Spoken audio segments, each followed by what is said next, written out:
তিন নম্বর বিষয় ওয়াকুতুবিহি, আমি পৃথিবীর শুরু থেকে মুহাম্মাদুর রাসূলুল্লাহ সাল্লাল্লাহু তাআলা আলাইহি ওয়াসাল্লামের পর্যন্ত 104 খানা কিতাব নাযিল করেছি।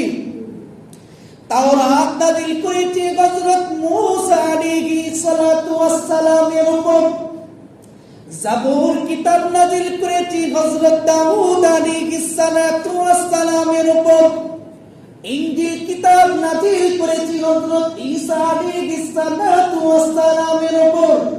এমনি করে আমি একটি নয়, দুইটি নয়, 10টি নয়, 20টি নয়, 104 খানা কিতাব নাযিল করেছি।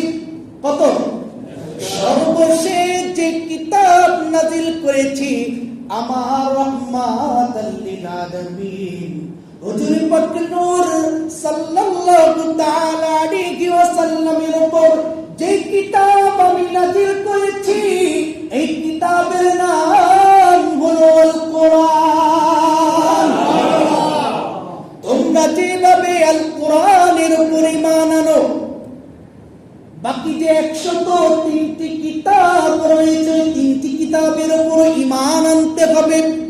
যদি একটি কিতাবের উপর তোমরা ঈমান যদি না আনো, তাহলে তোমরা মুমিন হবে না। আল্লাহ পাকের ঘোষণা, তোমরা নবী হবে না।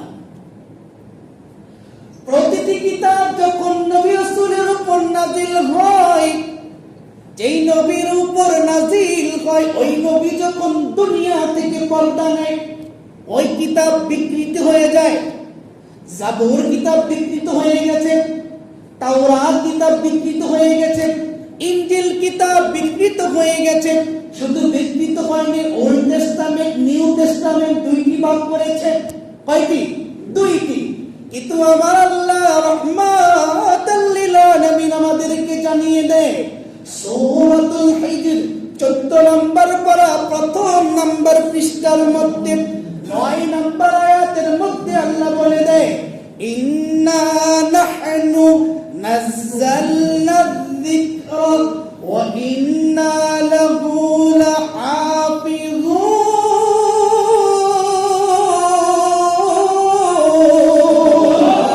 আমি আল্লাহ এই কিতাব নাযিল করেছি, কিয়ামতের আগ পর্যন্ত এই কিতাবের সংরক্ষণকারী আমি আল্লাহ। 1400 বছর পূর্বে যে কিতাব ছিল, এখনো যে কিতাব রয়েছে, কিয়ামতের আগ পর্যন্ত যে কিতাব থাকবে, যে কিতাবের বিন্দু পরিমাণ কোনো পরিবর্তন হবে না। পায়ের নিচ থেকে নক্তা সরে যাবে না, তায়ের উপর থেকে নক্তা সরে যাবে না, তায়ের উপর থেকে নক্তা সরে যাবে না, জিবের নিচে কোনো নক্তা সরে যাবে না। সেই কিতাবের নাম কি? আল কোরআন। সেই কিতাবের নাম কি? আমার আল্লাহ ওয়াদা করেছেন, কাল কিয়ামত পর্যন্ত আমি এই কিতাবের রক্ষণাবেক্ষণ করব।